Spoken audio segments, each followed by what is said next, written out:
ವಿರುದ್ಧ ಸಿಎಂ ಸಿದ್ದರಾಮಯ್ಯ ಅವರನ್ನು ಬೆಂಬಲಿಸಿ ಕಾಂಗ್ರೆಸ್ ಪ್ರತಿಭಟನೆಯನ್ನು ರಾಜ್ಯಾದ್ಯಂತ ಮಾಡ್ತಾ ಇದೆ.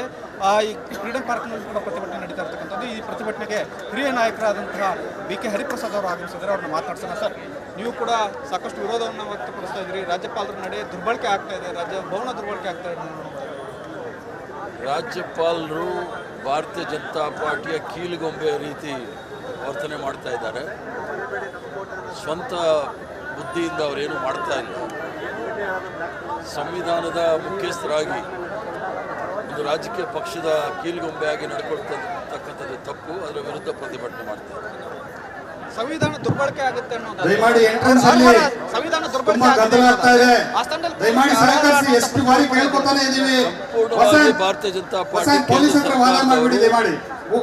ಭಾರತೀಯ ಜನತಾ ಪಾರ್ಟಿಯವರು ರಾಜ್ಯಪಾಲರನ್ನು ಅವರು ರಾಜಕೀಯಕ್ಕೆ ಉಪಯೋಗಿಸ್ಕೊಳ್ಳೋ ಸಂದರ್ಭದಲ್ಲಿ ಅವರು ಅನರ್ಹರೇ.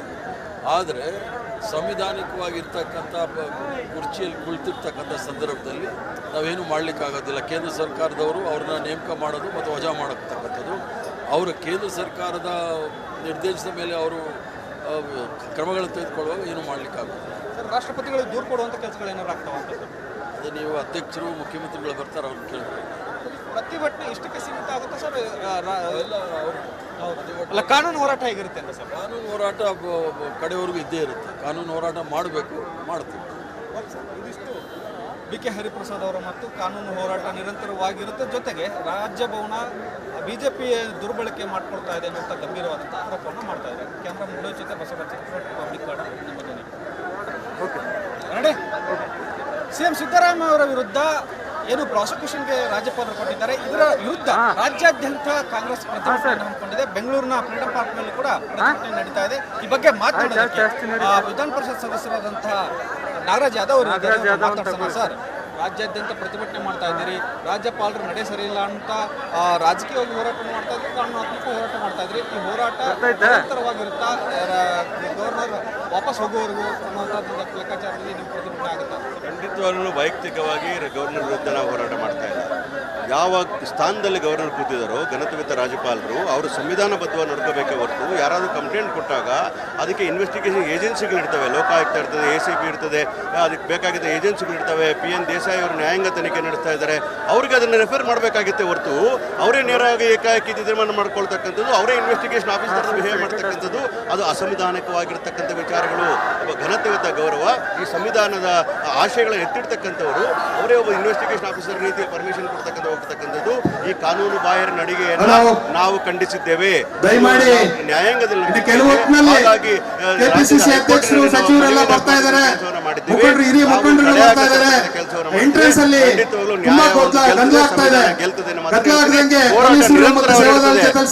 ಬಾಹಿರ ಚಟುವಟಿಕೆ ಯಾರು ಮಾಡಿದ್ರು ಕೂಡ ಅವ್ರ ವಿರುದ್ಧ ಹೋರಾಟ ನಾವು ಮಾಡೇ ಮಾಡ್ತೀವಿ. ಅದು ಕಾಂಗ್ರೆಸ್ಸಿನ ಜಾಯಮಾನ ಅಂತ ಮಾತು ಹೇಳ್ತಾ ಇದ್ವಿ. ಗವರ್ನರ್ಗೆ ವೈಯಕ್ತಿಕವಾಗಿ ಗೌರವ ಕೊಡ್ತಕ್ಕಂಥ ಕೆಲಸವನ್ನು ನಾವು ಖಂಡಿತವಾಗ್ಲೂ ಮಾಡ್ತೀವಿ. ಆದರೆ ಗವರ್ನರ್ ನಡಿಗೆ ಇವತ್ತಿನ ದಿವಸ ರಾಜಕಾರಣಿ ರೀತಿಯಲ್ಲಿ ಇರ್ತಕ್ಕಂಥದ್ದು ಸರಿ ಇಲ್ಲ. ಕೇಂದ್ರ ಸರ್ಕಾರದಲ್ಲಿರ್ತಕ್ಕಂತಹ JDS ಮತ್ತು BJPಯವರು ಮಾಡಿರ್ತಕ್ಕ ಷಡ್ಯಂತ್ರವಾಗಿ ಗವರ್ನರ್ನ ಮನೆಯನ್ನು ಇವತ್ತು ಒಂದು BJP ಕಚೇರಿ ಮಾಡ್ಕೊಂಡಿರ್ತಕ್ಕಂಥ ನಾವು ಟೀಕೆ ಮಾಡಲಿಕ್ಕೆ ಹೋರಾಟ ಮಾಡ್ತೀವಿ.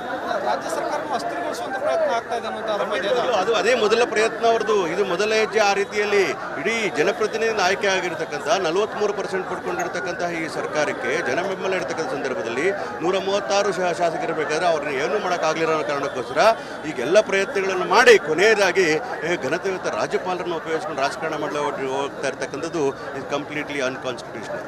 ಸಿದ್ದರಾಮಯ್ಯ ಅವರ ಬೆಂಡಿಗೆ ಕಾಂಗ್ರೆಸ್ ಪಕ್ಷ ನಿಂತ್ಕೊಳ್ಳುತ್ತೆ, ಸದಸ್ಯರು ನಿಂತ್ಕೊಳ್ತೀರಿ. ಶಾಸಕಾಂಗ ಪಕ್ಷ ಸಭೆ ಕೂಡ 100% ಸಿದ್ದರಾಮಯ್ಯರ ಪರವಾಗಿ ಕಾಂಗ್ರೆಸ್ ಪಕ್ಷ ನಿಲ್ತದೆ. 136 ಶಾಸಕರು ನಿಲ್ತಾರೆ. ಕರ್ನಾಟಕ ರಾಜ್ಯದ 6.5 ಕೋಟಿ ಕನ್ನಡಿಗರು ನಿಲ್ತಾರೆ. ಯಾಕಂದ್ರೆ ಸಂವಿಧಾನಕ್ಕೆ ದೊಡ್ಡವರು ಯಾರು ಇಲ್ಲ ಅನ್ನೋ ಮಾತು ಹೇಳ್ತೀನಿ. ಸಂವಿಧಾನ ಆಶಯಗಳಿಗೆ ಗೌರವ ಕೊಡ್ತಕ್ಕಂಥ ಕೆಲಸವನ್ನು ಮಾಡ್ತೀವಿ. ಎಲ್ಲ ವರ್ಗದ ಜನ ಸಿದ್ದರಾಮಯ್ಯ ಸಾಹೇಬ್ ಜೊತೆ ಇದ್ದಾರೆ. ಇದಿಷ್ಟು ನಾಗರಾಜ್ ಯಾದವ್ ಅವರ ಮತ್ತು ಕ್ಯಾಮರಾಮನ್ ಜೊತೆ ಬಸವರಾಜ್ ರಿಪಬ್ಲಿಕ್ ಕಾರ್ಡ್. ಇದು ನಿಮ್ಮ ವಿರುದ್ಧ ಸಿಎಂ ಸಿದ್ದರಾಮಯ್ಯ ಅವರನ್ನು ಬೆಂಬಲಿಸಿ ಕಾಂಗ್ರೆಸ್ ಪ್ರತಿಭಟನೆಯನ್ನು ರಾಜ್ಯಾದ್ಯಂತ ಮಾಡ್ತಾ ಇದೆ. ಈ ಫ್ರೀಡಂ ಪಾರ್ಕ್ನಲ್ಲಿ ಕೂಡ ಪ್ರತಿಭಟನೆ ನಡೀತಾ ಇರ್ತಕ್ಕಂಥದ್ದು. ಈ ಪ್ರತಿಭಟನೆಗೆ ಹಿರಿಯ ನಾಯಕರಾದಂತಹ BK ಹರಿಪ್ರಸಾದ್ ಅವರು ಆಗಮಿಸಿದ್ದಾರೆ. ಅವ್ರನ್ನ ಮಾತಾಡ್ಸೋಣ. ಸರ್, ನೀವು ಕೂಡ ಸಾಕಷ್ಟು ವಿರೋಧವನ್ನು ವ್ಯಕ್ತಪಡಿಸ್ತಾ ಇದ್ದೀರಿ. ರಾಜ್ಯಪಾಲರ ನಡೆ ದುರ್ಬಳಕೆ ಆಗ್ತಾ ಇದೆ, ಭವನ ದುರ್ಬಳಕೆ ಆಗ್ತಾ ಇದೆ. ರಾಜ್ಯಪಾಲರು ಭಾರತೀಯ ಜನತಾ ಪಾರ್ಟಿಯ ಕೀಲುಗೊಂಬೆ ರೀತಿ ವರ್ತನೆ ಮಾಡ್ತಾ ಇದ್ದಾರೆ. ಸ್ವಂತ ಬುದ್ಧಿಯಿಂದ ಅವರೇನು ಮಾಡ್ತಾ ಇಲ್ಲ. ಸಂವಿಧಾನದ ಮುಖ್ಯಸ್ಥರಾಗಿ ಒಂದು ರಾಜಕೀಯ ಪಕ್ಷದ ಕೀಲ್ಗೊಂಬೆಯಾಗಿ ನಡ್ಕೊಳ್ತಕ್ಕಂಥದ್ದು ತಪ್ಪು. ಅದರ ವಿರುದ್ಧ ಪ್ರತಿಭಟನೆ ಮಾಡ್ತಾರೆ. ಸಂವಿಧಾನ ದುರ್ಬಳಕೆ ಆಗುತ್ತೆ ಅನ್ನೋದು ದಯಮಾಡಿ ಎಂಟ್ರೆನ್ಸ್ ಅಲ್ಲಿ ಸಂವಿಧಾನ ದುರ್ಬಳಕೆ ತುಂಬಾ ಗದ್ದಲ ಆಗ್ತಾ ಇದೆ. ಆ ಸ್ಥಾನದಲ್ಲಿ ದಯಮಾಡಿ ಸಹಕರಿಸಿ. ಎಷ್ಟು ಬಾರಿ ಕೇಳ್ಕೊತಾನೆ ಇದೀವಿ. ಸಂಪೂರ್ಣವಾಗಿ ಭಾರತೀಯ ಜನತಾ ಪಾರ್ಟಿ ಪೊಲೀಸ್ ಹತ್ರ ವಾದ ಮಾಡ್ಬಿಡಿ. ದಯಮಾಡಿ ಭಾರತೀಯ ಜನತಾ ಪಾರ್ಟಿಯವರು ರಾಜ್ಯಪಾಲರನ್ನು ಅವರು ರಾಜಕೀಯಕ್ಕೆ ಉಪಯೋಗಿಸ್ಕೊಳ್ಳೋ ಸಂದರ್ಭದಲ್ಲಿ ಅವರು ಅನರ್ಹರೇ. ಆದರೆ ಸಂವಿಧಾನಿಕವಾಗಿರ್ತಕ್ಕಂಥ ಕುರ್ಚಿಯಲ್ಲಿ ಕುಳಿತಿರ್ತಕ್ಕಂಥ ಸಂದರ್ಭದಲ್ಲಿ ನಾವೇನು ಮಾಡಲಿಕ್ಕಾಗೋದಿಲ್ಲ. ಕೇಂದ್ರ ಸರ್ಕಾರದವರು ಅವ್ರನ್ನ ನೇಮಕ ಮಾಡೋದು ಮತ್ತು ವಜಾ ಮಾಡತಕ್ಕಂಥದ್ದು ಅವರ ಕೇಂದ್ರ ಸರ್ಕಾರದ ನಿರ್ದೇಶನದ ಮೇಲೆ ಅವರು ಕ್ರಮಗಳನ್ನು ತೆಗೆದುಕೊಳ್ಳುವಾಗ ಏನು ಮಾಡಲಿಕ್ಕಾಗೋದಿಲ್ಲ. ಸರ್, ರಾಷ್ಟ್ರಪತಿಗಳಿಗೆ ದೂರು ಕೊಡುವಂಥ ಕೆಲಸಗಳು ಏನಾರು ಆಗ್ತಾವ ಅಂತ ಸರ್? ಅದು ನೀವು ಅಧ್ಯಕ್ಷರು ಮುಖ್ಯಮಂತ್ರಿಗಳು ಬರ್ತಾರೆ ಅವ್ರನ್ನ ಕೇಳಿದ್ರೆ. ಪ್ರತಿಭಟನೆ ಇಷ್ಟಕ್ಕೆ ಸೀಮಿತ ಆಗುತ್ತೆ ಸರ್?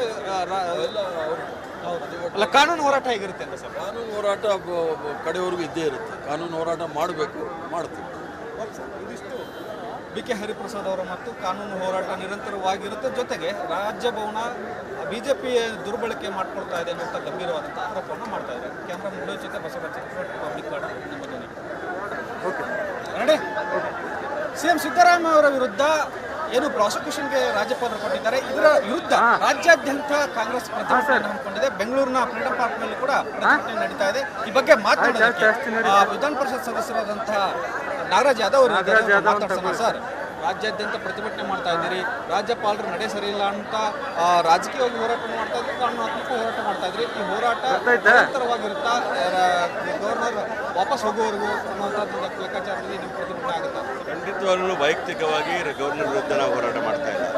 ಯಾವ ಸ್ಥಾನದಲ್ಲಿ ಗವರ್ನರ್ ಕೂತಿದ್ದಾರೋ ಘನತೆಯುತ ರಾಜ್ಯಪಾಲರು ಅವರು ಸಂವಿಧಾನಬದ್ಧವಾಗಿ ನಡ್ಕೋಬೇಕೇ ಹೊರತು ಯಾರಾದರೂ ಕಂಪ್ಲೇಂಟ್ ಕೊಟ್ಟಾಗ ಅದಕ್ಕೆ ಇನ್ವೆಸ್ಟಿಗೇಷನ್ ಏಜೆನ್ಸಿಗಳಿರ್ತವೆ. ಲೋಕಾಯುಕ್ತ ಇರ್ತದೆ, ACB ಇರ್ತದೆ, ಅದಕ್ಕೆ ಬೇಕಾಗಿದ್ದ ಏಜೆನ್ಸಿಗಳಿರ್ತವೆ. PN ದೇಸಾಯಿ ಅವರು ನ್ಯಾಯಾಂಗ ತನಿಖೆ ನಡೆಸ್ತಾ ಇದ್ದಾರೆ. ಅವ್ರಿಗೆ ಅದನ್ನು ರೆಫರ್ ಮಾಡಬೇಕಾಗಿತ್ತೆ ಹೊರತು ಅವರೇ ನೇರವಾಗಿ ಏಕಾಏಕಿ ತೀರ್ಮಾನ ಮಾಡ್ಕೊಳ್ತಕ್ಕಂಥದ್ದು, ಅವರೇ ಇನ್ವೆಸ್ಟಿಗೇಷನ್ ಆಫೀಸರ್ ಬಿಹೇವ್ ಮಾಡ್ತಕ್ಕಂಥದ್ದು ಅದು ಅಸಂವಿಧಾನಿಕವಾಗಿರ್ತಕ್ಕಂಥ ವಿಚಾರಗಳು. ಒಬ್ಬ ಘನತೆಯುತ ಗೌರವ, ಈ ಸಂವಿಧಾನದ ಆಶಯಗಳನ್ನು ಎತ್ತಿಡ್ತಕ್ಕಂಥವರು ಅವರೇ ಒಬ್ಬ ಇನ್ವೆಸ್ಟಿಗೇಷನ್ ಆಫೀಸರ್ ರೀತಿ ಪರ್ಮಿಷನ್ ಕೊಡ್ತಕ್ಕಂಥ ಹೋಗ್ತಕ್ಕಂಥದ್ದು ಈ ಕಾನೂನು ಬಾಹಿರ ನಡಿಗೆಯನ್ನು ನಾವು ಖಂಡಿಸಿದ್ದೇವೆ. ದಯಮಾಡಿ ನ್ಯಾಯಾಂಗದಲ್ಲಿ ಕೆಲವು ಹೊತ್ತಿನಲ್ಲಿ KPCC ಅಧ್ಯಕ್ಷರು, ಸಚಿವರೆಲ್ಲ ಬರ್ತಾ ಇದ್ದಾರೆ, ಮುಖಂಡರು, ಹಿರಿಯ ಮುಖಂಡರು ಬರ್ತಾ ಇದ್ದಾರೆ. ಎಂಟ್ರೆನ್ಸ್ ಅಲ್ಲಿ ತುಂಬಾ ಗದ್ದಲ ಆಗ್ತಾ ಇದೆ. ಗದ್ದಲ ಆಗದಂಗೆ ಪೊಲೀಸರು ಮತ್ತು ಸೇವಾದಳ ಜೊತೆ ಸಹಕರಿಸಿ. ಬಾಹಿರ ಚಟುವಟಿಕೆ ಯಾರು ಮಾಡಿದ್ರು ಕೂಡ ಅವ್ರ ವಿರುದ್ಧ ಹೋರಾಟ ನಾವು ಮಾಡೇ ಮಾಡ್ತೀವಿ. ಅದು ಕಾಂಗ್ರೆಸ್ಸಿನ ಜಾಯಮಾನ ಅಂತ ಹೇಳ್ತಾ ಇದ್ವಿ. ಗವರ್ನರ್ಗೆ ವೈಯಕ್ತಿಕವಾಗಿ ಗೌರವ ಕೊಡ್ತಕ್ಕಂಥ ಕೆಲಸವನ್ನು ನಾವು ಖಂಡಿತವಾಗ್ಲೂ ಮಾಡ್ತೀವಿ. ಆದರೆ ಗವರ್ನರ್ ನಡಿಗೆ ಇವತ್ತಿನ ದಿವಸ ರಾಜಕಾರಣಿ ರೀತಿಯಲ್ಲಿ ಇರ್ತಕ್ಕಂಥದ್ದು ಸರಿ ಇಲ್ಲ. ಕೇಂದ್ರ ಸರ್ಕಾರದಲ್ಲಿರ್ತಕ್ಕಂತಹ JDS ಮತ್ತು BJPಯವರು ಮಾಡಿರ್ತಕ್ಕ ಷಡ್ಯಂತ್ರವಾಗಿ ಗವರ್ನರ್ನ ಮನೆಯನ್ನು ಇವತ್ತು ಒಂದು BJP ಕಚೇರಿ ಮಾಡ್ಕೊಂಡಿರ್ತಕ್ಕಂಥ ನಾವು ಟೀಕೆ ಮಾಡಲಿಕ್ಕೆ ಹೋರಾಟ ಮಾಡ್ತೀವಿ. ರಾಜ್ಯ ಸರ್ಕಾರವನ್ನು ಅಸ್ಥಿರಗೊಳಿಸುವಂಥ ಪ್ರಯತ್ನ ಆಗ್ತಾ ಇದೆ ಅನ್ನೋದು ಅದು ಅದೇ ಮೊದಲ ಪ್ರಯತ್ನ ಅವ್ರದ್ದು. ಇದು ಮೊದಲ ಹೆಜ್ಜೆ. ಆ ರೀತಿಯಲ್ಲಿ ಇಡೀ ಜನಪ್ರತಿನಿಧಿಯಿಂದ ಆಯ್ಕೆ ಆಗಿರ್ತಕ್ಕಂಥ 43% ಪಡ್ಕೊಂಡಿರ್ತಕ್ಕಂತಹ ಈ ಸರ್ಕಾರಕ್ಕೆ ಜನ ಬೆಂಬಲ ಇರ್ತಕ್ಕಂಥ ಸಂದರ್ಭದಲ್ಲಿ 136 ಶಾಸಕರು ಬೇಕಾದ್ರೆ ಅವ್ರನ್ನ ಏನೂ ಮಾಡೋಕ್ಕಾಗಲಿರೋ ಕಾರಣಕ್ಕೋಸ್ಕರ ಈಗೆಲ್ಲ ಪ್ರಯತ್ನಗಳನ್ನು ಮಾಡಿ ಕೊನೆಯದಾಗಿ ಘನತೆಯುತ ರಾಜ್ಯಪಾಲರನ್ನು ಉಪಯೋಗಿಸ್ಕೊಂಡು ರಾಜಕಾರಣ ಮಾಡಲು ಹೋಗ್ತಾ ಇರ್ತಕ್ಕಂಥದ್ದು ಇದು ಕಂಪ್ಲೀಟ್ಲಿ ಅನ್ಕಾನ್ಸ್ಟಿಟ್ಯೂಷನಲ್. ಸಿದ್ದರಾಮಯ್ಯ ಅವ್ರ ಬೆಂಡಿಗೆ ಕಾಂಗ್ರೆಸ್ ಪಕ್ಷ ನಿಂತ್ಕೊಳ್ಳುತ್ತೆ, ಸದಸ್ಯರು ನಿಂತ್ಕೊಳ್ತೀರಿ, ಶಾಸಕಾಂಗ ಪಕ್ಷ ಸಭೆ ಕೂಡ ಇದೆ. 100% ಸಿದ್ದರಾಮಯ್ಯರ ಪರವಾಗಿ ಕಾಂಗ್ರೆಸ್ ಪಕ್ಷ ನಿಲ್ತದೆ. 136 ಶಾಸಕರು ನಿಲ್ತಾರೆ. ಕರ್ನಾಟಕ ರಾಜ್ಯದ 6.5 ಕೋಟಿ ಕನ್ನಡಿಗರು ನಿಲ್ತಾರೆ. ಯಾಕಂದ್ರೆ ಸಂವಿಧಾನಕ್ಕೆ ದೊಡ್ಡವರು ಯಾರು ಇಲ್ಲ ಅನ್ನೋ ಮಾತು ಹೇಳ್ತೀನಿ. ಸಂವಿಧಾನ ಆಶಯಗಳಿಗೆ ಗೌರವ ಕೊಡ್ತಕ್ಕಂಥ ಕೆಲಸವನ್ನು ಮಾಡ್ತೀವಿ. ಎಲ್ಲ ವರ್ಗದ ಜನ ಸಿದ್ದರಾಮಯ್ಯ ಸಾಹೇಬ್ ಜೊತೆ ಇದ್ದಾರೆ. ಇದಿಷ್ಟು ನಾಗರಾಜ್ ಯಾದವ್ ಅವರ ಮತ್ತು ಕ್ಯಾಮರಾಮನ್ ಲೋಹಿತ್ ಜೊತೆ ಬಸವರಾಜ್ ರಿಪಬ್ಲಿಕ್ ಕಾರ್ಡ್. ಇದು ನಿಮ್ಮ ಧ್ವನಿ.